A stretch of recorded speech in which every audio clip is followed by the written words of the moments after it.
bankruptcy sounds scary to me. It sounds like the end of my life. Mm-hmm.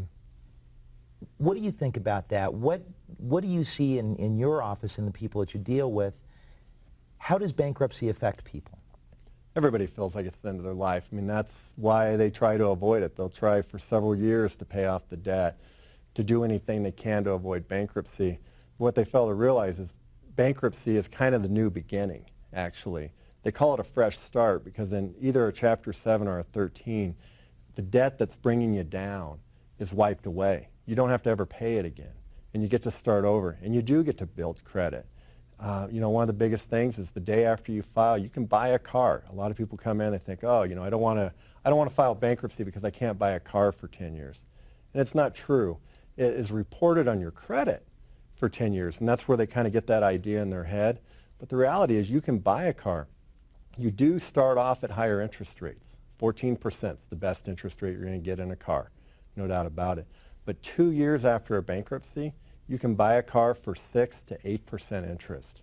You'll have a credit score in the 700s with it. So I'll have some people, they're coming in at a 600 credit score, and the reality is 2 years after bankruptcy, they're going to have a higher credit score than they were before filing.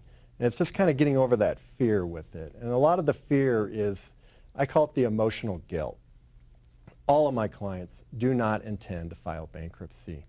They just got into a situation where they either lost a job, had a medical emergency, had to use the credit card to pay for something, and over the years it built up to the point that it got unmanageable for them.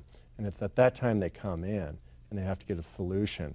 But during that 2-year period, they're just beating themselves up about it, that they got themselves in this situation.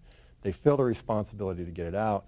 It's just the reality is that once that unsecured debt's more than a third of your income, you've lost control. You're not going to get out of it.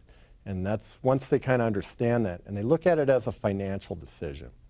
So once you dump the emotional guilt and you look at it as a financial decision that, yeah, you know what, I'm not going to get out of this debt situation, and I can file bankruptcy, I can remove the debt that's bringing me down, and I can start over, they feel dramatically better.